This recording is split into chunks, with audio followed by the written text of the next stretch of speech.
नमस्कार दोस्तों, मैं हूं विवेक प्रजापति और आप सभी को अपने इस YouTube चैनल पर स्वागत करता हूं। दोस्तों, आपने बिटकॉइन, इथेरियम, डोजी कॉइन जैसे क्रिप्टो करेंसी का नाम तो सुना ही होगा, लेकिन इन सब के पीछे का जो टेक्नोलॉजी है वही इसका असली हीरो है, जिसका नाम है ब्लॉकचेन। आज हम जानेंगे ब्लॉकचेन क्या है, कैसे काम करता है और इतना सुरक्षित क्यों है, और आने वाले समय में ये हमारी ज़िंदगी को कैसे बदल सकता है। बिल्कुल आसान तरीके से जानेंगे। अगर आप एक बिगनर्स हैं और क्रिप्टो मार्केट सीखना चाहते हैं तो ये वीडियो आपके लिए बहुत ही हेल्पफुल हो सकता है, तो प्लीज़ वीडियो में लास्ट तक बने रहें। चैनल पर नए हैं तो अभी सब्सक्राइब करें, शेयर कर दें इस वीडियो को अपने सारे दोस्तों के साथ जो क्रिप्टो मार्केट को सीखना चाहते हैं।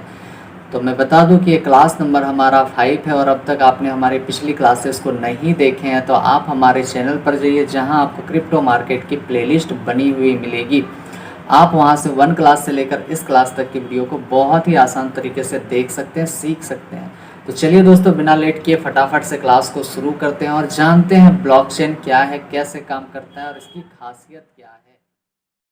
तो चलिए दोस्तों, फटाफट से क्लास को शुरू करते हैं। आज की क्लास बहुत ही इम्पोर्टेंट होने वाली है, क्योंकि बिटकॉइन, इथेरियम, डोजी कॉइन जैसे जितने भी क्रिप्टो करेंसी है सभी ब्लॉकचेन पर आधारित है। बिल्कुल आसान तरीके से हम जानेंगे ब्लॉकचेन क्या है, ब्लॉक और चेन का मतलब क्या होता है। इस तरह के हमें 4 से 5 टॉपिक आज क्लियर करने हैं ब्लॉकचेन के बारे में, तो वीडियो में लास्ट तक बने रहें।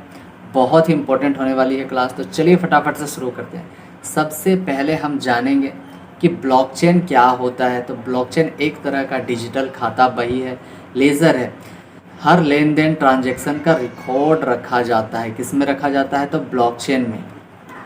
लेकिन इसमें फ़र्क यह है कि ये रिकॉर्ड किसी एक जगह का नहीं बल्कि दुनिया भर के हज़ारों कंप्यूटर पर एक साथ रखा जाता है। किसमें? तो ब्लॉकचेन पर। इसीलिए इसे हैक करना या बदलना लगभग नामुमकिन है। मैं सिंपल भाषा में अगर समझाने की कोशिश करूं तो ब्लॉकचेन एक ऐसा टेक्नोलॉजी है जिसमें ब्लॉकचेन के अंदर अगर कोई भी डाटा एक बार ट्रांसफ़र कर दिया गया, चाहे कोई भी कर सकता है, तो उसको डिलीट करना, एडिट करना या फिर हैक करना नामुमकिन है। मतलब उसमें जो है डाटा बिल्कुल सिक्योर और सेफ रहता है। इसीलिए ब्लॉकचेन को बहुत ही सेफ माना गया है। ठीक है, इतनी बात समझ में आई। अगर एग्जाम्पल के लिए मैं समझाने की कोशिश करूँ तो मेरी बात ध्यान से सुनना, बिल्कुल आसान तरीके से मैं बताऊंगा। मान लीजिए एक गांव में एक बड़ी रजिस्टर बुक है जिसमें हर खरीद और बिक्री, उधार, लेन देन लिखा जाता है। अगर ये रजिस्टर सिर्फ पंचायत ऑफिस में रखा है तो कोई भी छुपकर इसमें बदलाव कर सकता है। लेकिन अगर यही रजिस्टर की कॉपी गांव के हर घर में हो और हर नई एंट्री सबकी कॉपी में एक साथ जुड़ जाए तो अब कोई भी चुपचाप इसमें बदलाव नहीं कर सकता है। यही है ब्लॉकचेन टेक्नोलॉजी का मैजिक, कि इसमें जो है कोई भी बदलाव चाहकर भी नहीं कर सकता है। ठीक है, चलिए इतनी बात समझ में आई, आगे बढ़ें। चलिए आगे देखते हैं।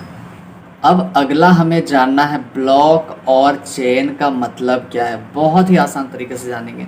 तो सबसे पहले हम जानेंगे ब्लॉक का मतलब। तो ब्लॉक का मतलब है कि ट्रांजैक्शन का एक पैकेट है जिसमें कई एंट्री होती हैं। किसमें होती है? ब्लॉक के अंदर। अब अगला चेन का मतलब क्या है? तो जब एक ब्लॉक भर जाता है तो वो पिछले ब्लॉक से जुड़ जाता है। ऐसे ब्लॉक्स की एक लंबी चेन बनती है जिसे ब्लॉकचेन कहते हैं। ठीक है, एक बार जुड़ जाने के बाद ब्लॉक का डेटा बदलना मुश्किल हो जाता है। एक बार जुड़ जाने के बाद ब्लॉक का डेटा को बदलना बहुत मुश्किल होता है। जो मैंने अभी बताया कि एक बार इसमें डाटा ट्रांसफ़र हो जाने के बाद ना तो उसको डिलीट किया जा सकता है, ना ही उसको एडिट किया जा सकता है और ना ही उसको हैक किया जा सकता है। चलिए इतनी बात समझ में आई। अब अगला हमें क्या जानना है कि ब्लॉकचेन कैसे काम करता है।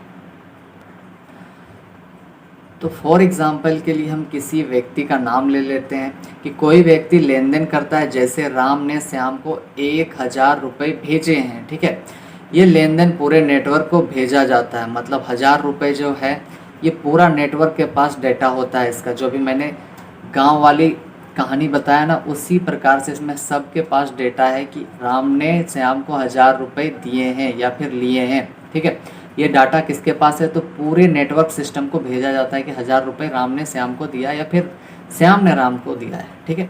उसके बाद क्या होता है, तो नेटवर्क के कंप्यूटर नोड्स चेक करते हैं कि ये ट्रांजैक्शन सही है या गलत है, ठीक है। तो सही होने पर ट्रांजैक्शन एक ब्लॉक में सेव हो जाता है, ये ब्लॉक पुराने ब्लॉक की चेन से जुड़ जाता है। अब ये डेटा अस्थायी यानी कि परमानेंट हो जाता है, मतलब यह एक ब्लॉकचेन पर डाटा ठीक तरह से सिक्योर हो जाता है, मतलब सुरक्षित हो जाता है। चलिए इतनी बात समझ में आई, आगे बढ़ें। अगर किसी भाई बहन को समझ में नहीं आ रहा है तो प्लीज़ कमेंट करके हमें पूछ सकते हैं, मैं फिर से वीडियो बनाऊंगा या फिर से समझाने की कोशिश करूंगा।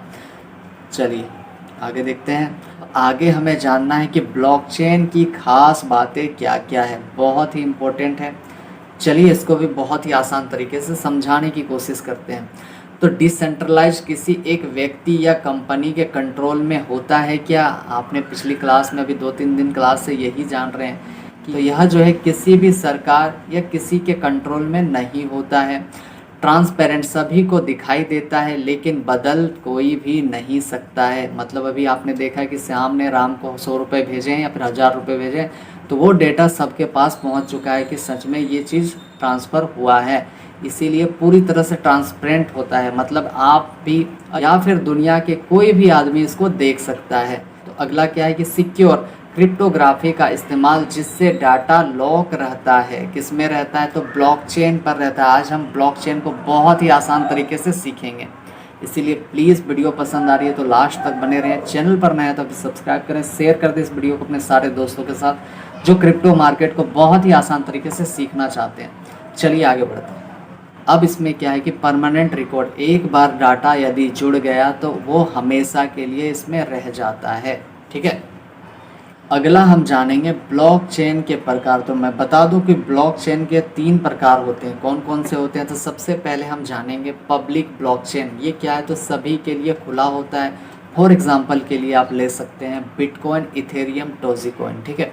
दूसरा इसमें क्या है? तो प्राइवेट ब्लॉकचेन, यानी कि सिर्फ चुनिंदा लोग ही इसे इस्तेमाल कर सकते हैं, मतलब गिने चुने लोग ही इसको यूज़ कर सकते हैं, ठीक है।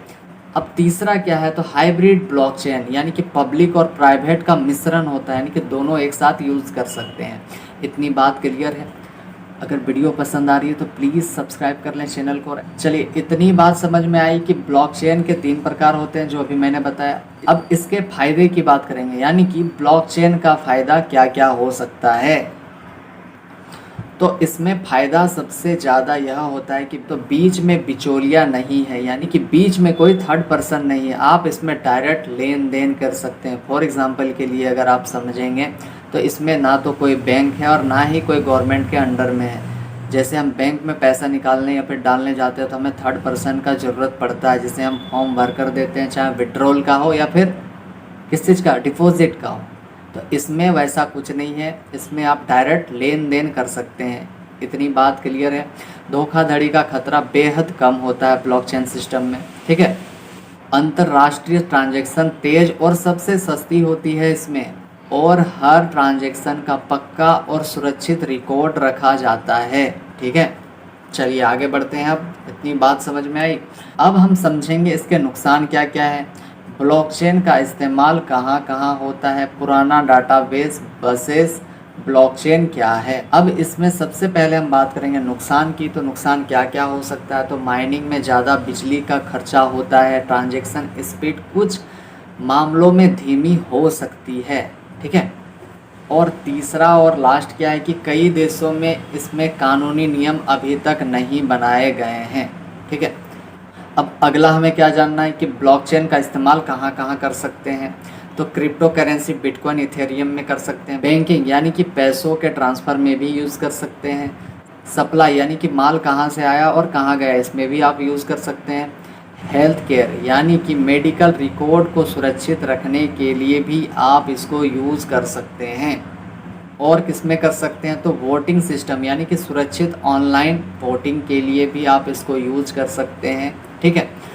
इतनी बात समझ में आई। अब हम जानेंगे पुराना डाटाबेस वर्सेस ब्लॉकचेन, इन दोनों में से सुरक्षित कौन सा है। अगर हम पुराना डाटाबेस की बात करें तो एक ही जगह डेटा हैक करना आसान हो सकता है, मतलब एक ही जगह डाटा को रखने से हैक होने की संभावना बढ़ जाती है। वहीं पर ब्लॉकचेन में क्या है, तो कई जगह डाटा की कॉपी होती है जिससे हैक करना बहुत ज़्यादा मुश्किल होता है। ठीक है, आगे बढ़ें, चलिए आगे देखते हैं। तो आगे हम जानेंगे कि भविष्य में ब्लॉकचेन क्या काम आ सकता है। तो जैसे इंटरनेट ने पूरी दुनिया को बदल कर रख दी है, वैसे ही ब्लॉकचेन बैंकिंग, सरकारी काम, हेल्थ और बिजनेस को पूरी तरह आने वाले समय में बदल सकती है। ठीक है, आने वाले समय में हर बड़ी इंडस्ट्री ब्लॉकचेन का इस्तेमाल कर सकती है। मैंने ये नहीं लिखा है कि करेगी, कर सकती है, वरना आप लोग बहुत खतरनाक हो। ठीक है, अगला हमें क्या जाना है, कंक्लूज़न। अब इसमें कंक्लूज़न की बात करें तो ब्लॉकचेन सिर्फ क्रिप्टो करेंसी तक सीमित नहीं है, ये आने वाले डिजिटल युग की रीढ़ बनने वाला है। अगर सिंपल से भाषा में आपको समझाने की कोशिश करें तो कंक्लूज़न में क्या हम जानेंगे कि अगर आपने इसे आज समझ लिया तो कल की डिजिटल इकोनॉमी में आप सबसे आगे रहने वाले हैं। इसलिए ब्लॉकचेन को समझना बहुत ही ज़्यादा इंपॉर्टेंट है। आप चाहें तो वीडियो को पीछे कर करके एक एक बात लिख सकते हैं जो मैंने बताया है। वीडियो पसंद आई है तो लाइक करें, शेयर करें और प्लीज़ चैनल पर नए हैं तो सब्सक्राइब करें। और जिस भाई बहन को बिटकॉइन या फिर क्रिप्टो करेंसी स्टॉक मार्केट सीखना है वो हमारे चैनल को भी सब्सक्राइब करके हमारे चैनल पर विजिट कर सकते हैं। तो चलिए दोस्तों, आज के लिए इतना ही। हम मिलते हैं आप सभी से अगली क्लास में। तब तक के लिए आप सभी का बहुत बहुत धन्यवाद। प्लीज़ जितना हो सके सपोर्ट कीजिए और रिविज़न करते रहिए, नोट्स बनाते रहिए। हम मिलते हैं आप सभी से अगली क्लास में। तब तक के लिए आप अपना ध्यान रखें। Bye bye, take care.